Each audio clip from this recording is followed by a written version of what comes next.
minggu kita ini dikatakan diperlengkapi untuk setiap perbuatan baik. Untuk itu Bapak Ibu Saudara sekalian, kita masuk ke peribadahan kita.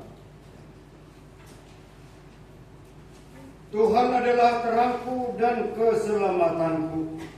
Siapakah yang harus kutakuti? Tuhan adalah benteng hidupku. Kepada siapakah aku harus mendekat? Marilah kita bersama-sama mencari wajah Tuhan. Kita akan beribadah di bait suci Tuhan. Marilah kita memuji Tuhan, indahnya saat yang kedua.